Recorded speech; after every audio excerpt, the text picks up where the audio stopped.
जय हिंद साथियों। आज हम ठीक उसी प्रकार से क्वेश्चनों को लेकर के आए हैं जिस प्रकार से हर रोज की भांति हम लाते थे। तो आज भी उसी धमाके और धमाल के साथ हम क्या करेंगे, क्वेश्चनों को सॉल्व करेंगे। तो आज मैं मैथ के क्वेश्चनों को फिर से छांट करके लाया हूं और उसी तरीका से हम मैथ के क्वेश्चनों को ऑप्शन से लगाएंगे और ऑप्शन से लगाते लगाते आगे की ओर बढ़ाएंगे। सभी क्वेश्चनों को इस तरीके से सॉल्व करेंगे कि बहुत ही आनंद और अनुभूति के साथ में हम सॉल्व करेंगे। तो सभी क्वेश्चनों को देखते हैं कि किस प्रकार से क्वेश्चन मैं लेकर के आया हूं। तो सभी क्वेश्चनों को देख लेते हैं। ए और ए बी से 2 गुना कौशल है, ए बी से 2 गुना कौशल है, बी सी से 3 गुना कौशल है। यदि अकेले सी कोई कार्य 30 दिन में पूरा कर सकता है तो वे एक साथ मिलकर उस कार्य को कितने दिन में पूरा कर सकते हैं।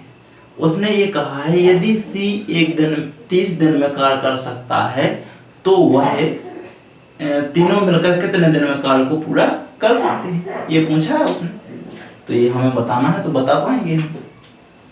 उसने कहा है ए 3 व्यक्ति हैं, कौन कौन से, ए बी और सी, 3 व्यक्ति हैं। उसने कहा ए बी से 2 गुना कौशल है लेकिन बी जो है सी से 3 गुना कौशल है। तो हम यदि सी को 1 मान लें तो हमें बी को 3 मानना पड़ेगा, क्योंकि बी क्या है, बी सी से 3 गुना कौशल है, तो इसको 3 मान लेंगे। ए 2 गुना, ए बी से 2 गुना है तो 3 ये है तो 6 हो जाएगा, ये 6, इसका 2 गुना 6 हो जाएगा। अब यहाँ पे सब जगह हमने क्या लगा देंगे, एक्स लगा देंगे, माना कि एक्स लगा दिया।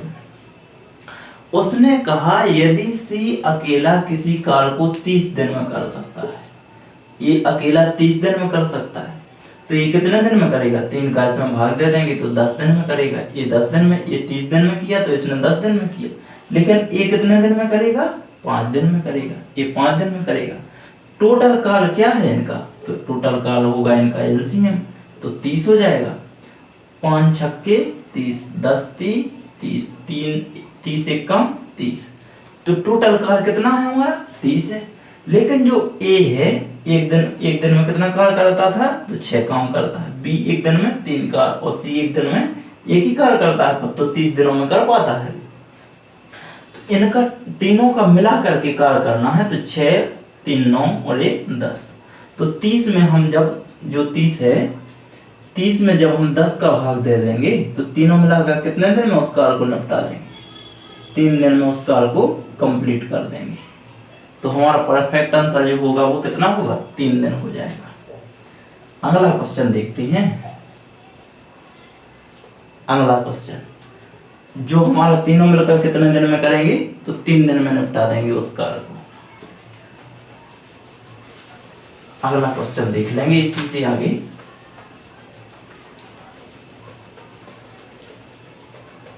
आप मेरे साथ साथ में लगाइए क्वेश्चनों को, तो आपको ज्यादा बेटर रहेगा। दिया हुआ है एक हवाई जहाज 250 किलोमीटर प्रति घंटा की गति से 4 घंटे में एक निश्चित दूरी तय करती है। 1 घंटे 40 मिनट में उसी दूरी को तय करने के लिए उसकी गति क्या होनी चाहिए। 1 घंटा 40 मिनट में उसे गति करवाने को बोला है, तो उसकी गति यानी चाल कितनी होनी चाहिए, ये पूछा है उसने। तो चाल मैं बता दूंगा कि कितनी होनी चाहिए। तो कितनी है ये, 250 किलोमीटर। सबसे पहले तो चाल का मैटर है, तो चाल बराबर क्या होता है, तो चाल बराबर दूरी बटे समय, यही होता है। अब यदि हमें दूरी निकालना है तो दूरी निकाल लेंगे हम, दूरी बराबर चाल गुणे समय हो जाएगा। यदि हमें समय निकालना है तो क्या हो जाएगा, समय निकालना है तो दूरी बटे चाल हो जाएगा। अब हमें ज्ञात करना, क्या करना है, हमें ज्ञात करना है कि जैसे यदि 250 किलोमीटर प्रति घंटा है तो क्या है, दूरी हमें ज्ञात करना है, तो चाल कितनी है, 250 किलोमीटर प्रति घंटा, लेकिन किलोमीटर पर आवर, लेकिन 4 घंटे में तय करना है, तो 4 आवर ये हो जाएगा, घंटे से घंटा कैंसिल हो जाएगा। यहाँ पे आ जाएगा 25 चौके 100, यानी 1000 किलोमीटर। जो टोटल दूरी होगी वो कितनी होगी, 1000 किलोमीटर होगी। लेकिन उसने आगे कहा है कि 1 घंटे 40 मिनट में उसी दूरी को तय करने के लिए, इस दूरी को तय करने के लिए कितना समय लगेगा, उसकी गति क्या होना चाहिए, गति ज्ञात करना है। तो यहाँ पे 1 घंटा 40 मिनट, तो 1 घंटा तो श्योर है, 40 मिनट को हम घंटे में परिवर्तित करेंगे तो यहाँ पे 60 का भाग देना पड़ेगा, 20 दूना 40, 20 30 60, तो यहाँ पे आ जाएगा जो आएगा 1000 किलोमीटर बटे यहाँ पे 1 प्लस 2/3 आ जाएगा, 2/3 आ जाएगा, 3 1 कम 3 2 5, तो आगे आएगा 1000 किलोमीटर बटे यहाँ पे आ जाएगा 3 1 कम 3 2 5, ये बटे के बटे में लिखा है तो यहाँ आ जाएगा गुणा में 3, तो 5 दूना 10, 3 दूना 6, तो 600 किलोमीटर प्रति घंटा उसकी क्या होनी चाहिए, उस हवाई जहाज की चाल होनी चाहिए, जब वह कितने 1 घंटे 40 मिनट में पहुंच पाएगी यथा स्थान पर, तो उसकी चाल कितनी होनी चाहिए, 600 किलोमीटर प्रति घंटा होना चाहिए। अगला सवाल देखेंगे हम, इसको रब करने के बाद हम इसको साफ करने के बाद हम देखते हैं, अगला सवाल देख लेंगे हम और बहुत ही फास्ट तरीका से हम करेंगे। यदि एक बस किसी स्थान पर ना रुके तो वह 1 घंटे में 45 किलोमीटर जाती है। यदि एक बस चल रही है तो 1 घंटा में, यदि वह कहीं रुकती नहीं है तो 1 घंटे में 45 किलोमीटर जाती है। यदि वह सभी स्थानों पर रुके तो वह 1 घंटा में 36 किलोमीटर दूरी तय कर पाती है। तो 1 घंटे में बस कितने मिनट रुकती है, ये पूछा है। तो सबसे पहले तो हम ये देख लेंगे कि कितना इनके बीच में, जो चालों के बीच में अंतर आता है। 45 मिनट तो एक चलती है और एक कितनी चलती है 36, तो इनके बीच में कितना अंतर है 9 किलोमीटर का। चालों के बीच में अंतर कितने का है, तो 9 किलोमीटर का अंतर है चारों के बीच में, ठीक है। इसके बाद में देखते हैं हम, हाँ, दूरी के बीच में अंतर कितना है 9 किलोमीटर का। अब हम यदि पहली वाली चाल को, जो बिना रुके चाल का, हम क्या कर दें, इसमें भाग दे देंगे तो हमें प्राप्त हो जाएगा, घंटे में प्राप्त होगा। तो 9 पना 45, 9 1 कम 9, 9 पना 45। लेकिन उसने मिनट में पूछा है हमसे, वैल्यू कैसे पूछी है, मिनट में पूछी है, तो कितने मिनट में रुकती है, तो मिनट में करना है तो हम 60 का भाग दे देंगे, तो 12 पंचे 60, तो 12 मिनट हर जगह क्या होती है, रुकती है। कितने मिनट रुकती है, 12 मिनट रुकती है। वह प्रत्येक स्टेशन पे कितनी रुकती है, 12 मिनट का समय लेती है। अगला सवाल हम देखते हैं,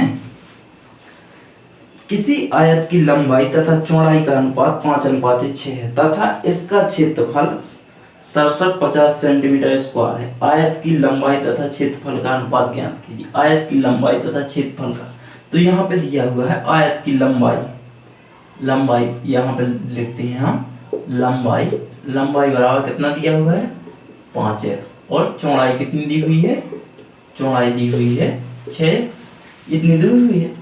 उसका क्षेत्रफल दिया है 6750। तो हम सबसे पहले देख लेते हैं आयत का क्षेत्रफल क्या होता है। तो आयत का क्षेत्रफल देख लेंगे हम। आयत का क्षेत्रफल, जो एरिया होता है वो क्या होता है, क्षेत्रफल का फॉर्मूला क्या होता है, लंबाई गुणे चौड़ाई। तो लंबाई गुणे चौड़ाई यही होता है कि नहीं होता है। तो हम सबसे पहले क्षेत्रफल कितना दिया हुआ है 6750 सेंटीमीटर स्क्वायर में दिया है, तो कोई दिक्कत नहीं है। यहाँ पे कितना दिया हुआ है 5x गुणे 6x, तो यहाँ पे 5 छक्के 30 हो जाएगा, 30 x का x में गुणा करेंगे तो x स्क्वायर हो जाएगा। यहाँ पे आ जाएगा 6750, 1 0 से 1 0, 3 से यहाँ काटेंगे तो x स्क्वायर का मान कितना आ जाएगा 225 आ जाएगा। कितना आ जाएगा 225।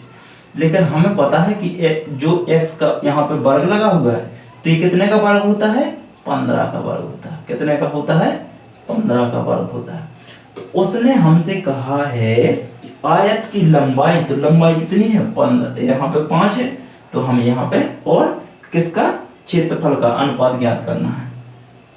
तो लंबाई और क्षेत्रफल तो 5 ही है, लंबाई तो 5 है, तो 15 का गुणा करेंगे हम। क्षेत्रफल कितना है 67 50 दिया हुआ है। इसका हमें क्या करना है, अनुपात ज्ञात करना है। 15 से जब हम इसको काटेंगे तो 15 चौके 60, 15 पना 75, 5 9 45, तो कितना आ जाएगा 1/90। इसी को हम अनुपात में लिखेंगे तो 1:90 आ जाएगा, 1:90, जो कि ऑप्शन कौन पे लिखा हुआ है, डी पे लिखा हुआ है, ऑप्शन डी पे लिखा हुआ है। इस प्रकार का क्वेश्चन था और हमें सॉल्व करना था, तो चंद सेकंडों में ही हम सॉल्व कर देंगे। अभी तो हमें आपको समझाना है, तो इसलिए हमें थोड़ा सा टाइम लगता है, विस्तार पूर्वक लगाते हैं इसलिए थोड़ा टाइम लगता है, वरना चंद सेकंड में लगा देंगे किसी भी क्वेश्चन को। 11 से विभाजित होने वाली सबसे छोटी 4 अंकों वाली संख्या के अंकों का योग और 13 से विभाजित होने वाली सबसे छोटी 4 अंकों वाली संख्या के अंकों का एक गुणनफल ज्ञात करें। तो सबसे छोटी संख्या कौन सी हो जाएगी, 4 अंकों की, 1000, लेकिन कितने से विभाजित, 11 से। 11 9 99, 9 बार जाएगा, कितना आएगा 9 बार, तो यहाँ पे कितना बचेगा, 10 बचेगा।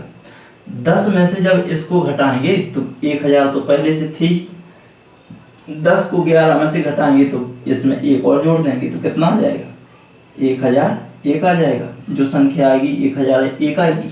लेकिन उसने एक और बात कह दी है, शर्त रख दी है कि 13 से विभाजित होने वाली इसी 4 अंकों की संख्या, इसी 4 अंकों की संख्या के अंकों का योग, तो 11 13 7 91 हो जाएगा, 13 7 91, 7 बार जाएगा। यहाँ पे कितना बचा, 9 0, 13 6 78, 13 7 91 हो जाएगा, तो ज्यादा हो जाएगा, एक अधिक हो जाएगा, तो यहाँ पे कितना बचेगा, शेष में 12 बचेगा। जब हम इस 13 में से 12 को घटाएंगे तो कितना आएगा, कितना आएगा, एक ही आएगा। तो जो नेक्स्ट संख्या होगी वो कितनी आएगी, 1001 ही आएगी कि नहीं आएगी, 1001। तो इनके अंकों का योग तो 1 + 0 + 0 + 1, और इसके भी तो प्लस, यहाँ पे इन दोनों का तो क्या करना है, हमें मल्टीप्लाई करना है, 1 + 0 + 0 + 1, इतना करना है। तो 1 और 1 2 आ जाएगा, मल्टीप्लाई 1 और 1 2 आ जाएगा, = 4, तो कितना होगा, 4 होगा, जो कि ऑप्शन सी पर दिया हुआ है। ठीक इसी प्रकार से कर सकते हैं, इस प्रकार से क्वेश्चन को करना था, तो मैंने बता चुका हूं आपको।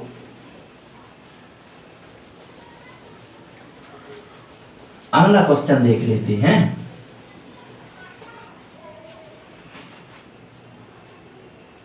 हंसों के एक झुंड में से उसकी संख्या के वर्गमूल के 2/7 गुना तालाब के किनारे खेल रहे हैं और शेष बचे हुए 2 पानी में तैर रहे हैं। हंसों की संख्या ज्ञात कीजिए। तो संख्या ज्ञात करना है, तो उसने हमसे कहा है कि उनकी संख्या के वर्गमूल के 2/7, 7/2। तो जो नीचे लिखी है इस संख्या के जो वर्ग होगा वो कितना होगा, 4 होगा। तो 2 से इसको काट देंगे तो 2 आ जाएगा, गुणा 7, तो यहाँ पे कितने हो जाएंगे, 14 हो जाएंगे।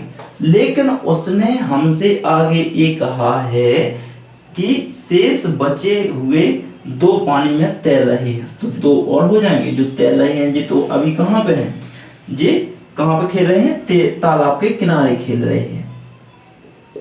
तो इनको और जोड़ देंगे तो टोटल हंस कितने हो जाएंगे, 16 हंस हो जाएंगे। कुल हंस पूछा है उसने, तो कितने हंस हो जाएंगे, 16 हंस हो जाएंगे, जो कि ऑप्शन ए में आपको नीचे दिख रहा होगा साइड में। अब आगे देखते हैं हम, अगला क्वेश्चन देख लेंगे। एक धनराशि पर साधारण ब्याज उस राशि का 16/25 है। तदनुसार उस अवधि कितनी होगी जिसमें ब्याज की दर और अवधि के वर्ष समान संख्या में। तो वर्ष और दर समान संख्या में हो, ये उसने पूछा।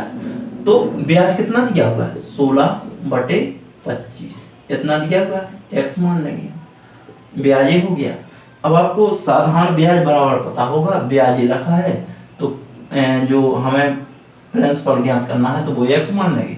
लेकिन जो उसने दर और समय पूछा, समान हो तो दोनों समान कर देंगे, आर मान लिया मैंने, बटे में 100 कर देंगे। 25 चौके 100, 16 चौके x से x कट जाएगा, 16 चौके 64, तो r स्क्वायर बराबर 64, तो r बराबर कितना हो जाएगा 8, r बराबर 8 आ जाएगा। कितना आ जाएगा 8। यही हमें ज्ञात करना था कि जो दर है वो कितनी है, तो समय ज्ञात करना था या दर। तो वर्ष समान संख्या में हो तो कितना होगा 8 होगा, जो कि ऑप्शन ए पर दर्शाया हुआ है। अगला क्वेश्चन देख लेते हैं। इसी प्रकार से और क्वेश्चन देखते हैं। तांबे और एल्यूमिनियम के 2 किलोग्राम मिश्रण में 30% तांबा है। मिश्रण में कितना एल्यूमिनियम पाउडर और मिलाया जाना चाहिए जिससे तांबे का अनुपात 20% हो जाए। तांबे का अनुपात ज्ञात करना है। 2 किलोग्राम मिक्सचर दिया हुआ है जिसमें 30% क्या है तांबा है। तो 2 किलोग्राम, यदि 1 किलोग्राम बराबर कितना होता है, तो 1000 ग्राम इतना ही होता है। उसने हमें 2 किलोग्राम दिया हुआ है तो कितना होगा 2000 ग्राम, इतना ही होगा। लेकिन उसने कहा है कि 30% इसमें क्या है तांबा है, तो 30% यदि तांबा है तो एल्यूमिनियम कितना होगा 70% होगा। 70 बटे 100, 2 0 से 2 0, 7 दूना 14, इतना होगा। 1400 ग्राम होगा कि नहीं होगा।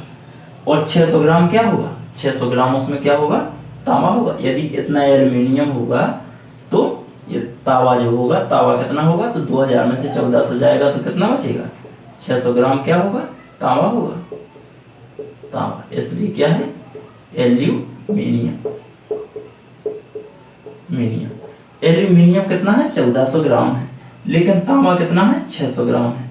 तो उसने कहा कितना एल्यूमिनियम और मिलाया जाना चाहिए जिससे तांबे का अनुपात 20% हो जाए। तांबे का अनुपात मिलाना है, इतना इसका बनाना है, तो 14 इसको मिलाना है, तो 1400 ग्राम ये हो गया। तो x मिला दिया मैंने, किसको मिलाना है 600 ग्राम को। होना कितना चाहिए 20 ग्राम होना चाहिए, तो 20% होना चाहिए, तो 20 बटे 100, तो 20 एक कम 20, 20 पंचे 100। यदि इसमें क्या है टोटल कितना है 5 है, जो टोटल मात्रा होगी वो 5 होगी, लेकिन इसमें से एक क्या है, एक तो एल्यूमिनियम होगा कि नहीं होगा। तो यहाँ पे हम कितना लिख लेंगे 20 की मात्रा, तो यहाँ पे 1/4 लिख देंगे, क्योंकि एक मात्रा तो किसकी है एल्यूमिनियम की है, और 4 मात्रा काय की हो जाएगी तांबे की हो जाएगी। तो तांबे का हमें निकालना है, तो 6 चौका नीचे का गुणा, ऊपर का गुणा, तो 1400 प्लस x बटे 6 चौके 24, 00 बराबर 0।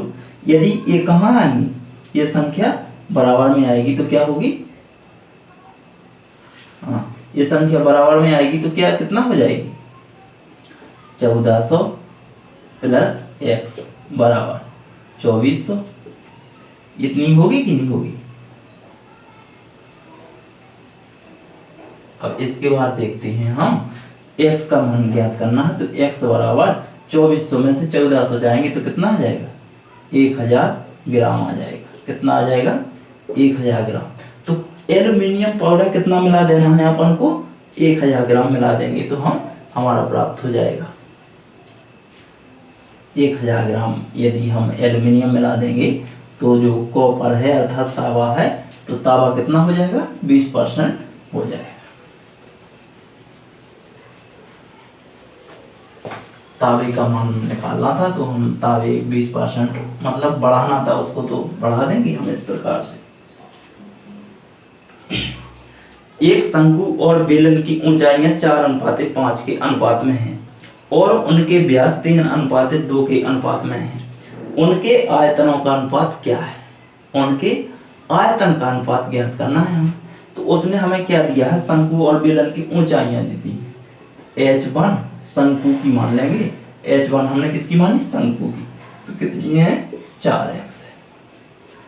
यदि h2 किसकी मानेंगे हम, बेलन की h2 मान ली तो 5x हो जाएगी। यही होगी कि नहीं होगी। इसके बाद में देखते हैं उनके व्यास दिया हुआ है शंकु और बेलन के व्यास, यहाँ पे तो क्या हो जाएंगी, ऊंचाइयां, ऊंचाइयां, ये तो ऊंचाइयां हो जाएंगी। लेकिन व्यास जो दिया हुआ है, व्यास दिया कितना दिया हुआ है, व्यास अर्थात व्यास दिया हुआ है, तो त्रिज्या, हमको त्रिज्या की आवश्यकता पड़ना है। तो त्रिज्या कितनी आ जाएगी, तो R1 बना है, दो की है तो R1 बराबर 3, पहला 3 है तो ये शंकु का हो जाएगा, ये शंकु का दिया हुआ है, शंकु, और ये बेलन का दिया हुआ है, बेलन, ये शंकु का दिया हुआ है, ये जो नेक्स्ट होगा ये बेलन का होगा। तो R1 बराबर 3/2 आधा करना है उसको, ये पूरा व्यास दिया हुआ था। R2 बराबर 2/2 दिया हुआ है, तो एक आ जाएगा, ये इसको एक में काट देंगे। अब देखो, अब यहाँ पे ज्ञात क्या करना, उसके आयतनों का अनुपात क्या है, तो आयतन क्या होता है, शंकु का आयतन बटे गोले का आयतन, शंकु का आयतन, आयतन बटे बेलन का आयतन, बेलन का आयतन, आयतन। यहाँ पे कितना होता है, तो यहाँ पे देख लेंगे हम, 1/3 पाई R1² H1 बटे पाई R2² H2, इतना ही होगा कि नहीं होगा, तो हम इसमें मान रख देंगे, उसमें 1/3 पहले से लिखा ही हुआ है, लिख देंगे। यहाँ पे पाई से पाई क्या हो जाएगा, कैंसिल हो जाएगा, तो पाई से पाई हमने क्या कर दी, कैंसिल कर दी। अब R1 का स्क्वायर, R1 कहाँ है, R1 ये है, तो इसका स्क्वायर 3/2 गुणा 3/2 लिख देंगे। तो उसमें कितना लिखा है, तो ऊंचाई कितनी दी हुई है, तो 4 दी हुई है, तो 4 लिख लेंगे। H1 का मान कितना दिया हुआ है, 4 दिया हुआ है। इसके बाद में हम इसका जो बेलन का आयतन है, तो इसका मान उतार देते हैं। तो R2 का मान कितना है, 1 है, तो 1 गुणा 1 गुणा यहाँ पे H2 का मान कितना है, 5 है, तो 5 को लिख देंगे।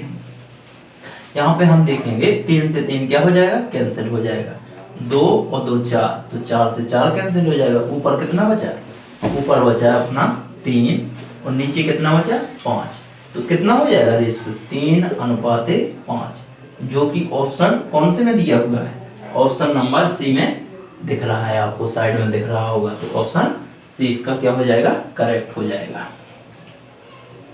अगला क्वेश्चन देखते हैं। अब अगला क्वेश्चन जो दिया हुआ है बहुत ही शानदार और बहुत ही लाजवाब क्वेश्चन दिया हुआ है। तो यदि लाजवाब क्वेश्चन देखना चाहते हो तो जो सेक्शन दिया हुआ है, सेक्शन को आप अपने दोस्त तक भेजिए, तब तक मैं नेक्स्ट क्वेश्चन बता रहा हूँ। बहुत ही लाजवाब क्वेश्चन है और इस पर कमेंट भी कीजिए कि आपको सेक्शन किस टाइप से लग रहा है, तो बताइए।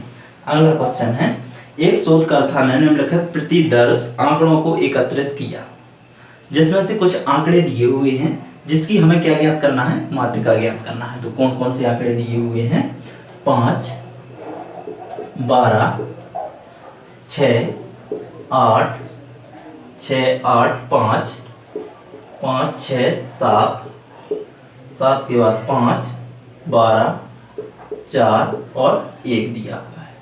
इतने आंकड़े दिए हुए हैं, 1 2 3 4 5 6 7 8 9 10 11, अर्थात टोटल कितने आंकड़े दिए हुए हैं, 11 आंकड़े दिए हुए हैं। तो इनकी हमें क्या ज्ञात करना है, माध्यिका ज्ञात करना है। तो माध्यिका ज्ञात कैसे करते हैं, सबसे पहले तो हम सभी को क्या लगाएंगे, अवरोही क्रम अर्थात बढ़ते हुए क्रम में लिखेंगे।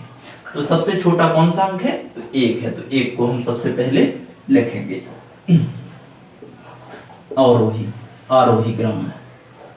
आरोही क्रम में लिखेंगे इसको हम। तो सबसे पहले 1 को लिखा, 1 से बड़ा कौन है, 1 से बड़ा है, तो सबसे पहले 4 को लिखेंगे, तो हमने 4 को लिखा। 4 के बाद कौन सा है, नेक्स्ट अंक होगा तो 5 होगा, तो 5 एक जगह है, 5 2 जगह है, 5 3 जगह है, 5 को 3 जगह लिख दिया मैंने। अब 6, तो 6 को 2 जगह लिखेंगे, 6। इसके बाद में देखते हैं 7 को, तो 7 कितनी जगह है, एक ही जगह है। इसके बाद में देखते हैं 8 को, तो 8 कितनी जगह है, एक जगह है।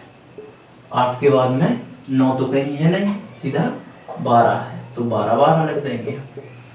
1 2 3 4 5 6 7 8 9 10 11, यदि कैसी संख्या है, विषम संख्याएं है, यदि विषम संख्याएं हैं तो सीधा सीधा 5 साइड छोड़ दे दीजिए, 5 साइड छोड़ दीजिए और जो बीच का होगा वही हमारा क्या होगा, माध्यिका होगा। लेकिन हम इस प्रकार से नहीं देखेंगे, चलो हम फॉर्मूले से देखेंगे।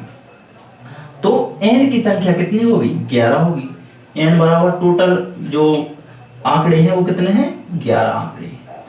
उसने कहा n जो आंकड़े जो उसका माध्यिका ज्ञात करना है, तो माध्यिका बराबर होता है, माध्यिका बराबर होता है n प्लस 1/2। तो n का मान कितना है, 11 है, प्लस 1/2, तो टोटल कितना हो जाएगा, 12/2। तो कितना आएगा, छठवां स्थान चाहिए हमें, कौन सा, छठवां स्थान। तो छठवां स्थान यहाँ से गिनेंगे, 1 2 3 4 5 6, तो कितना हुआ, 6 ही हमें प्राप्त हुआ। तो माध्यिका हमारी कितनी हो जाएगी, 6 हो जाएगी। कितनी हो जाएगी, 6 हो जाएगी, जो कि ऑप्शन कहाँ पे दिया हुआ है, ऑप्शन नंबर दिया हुआ है,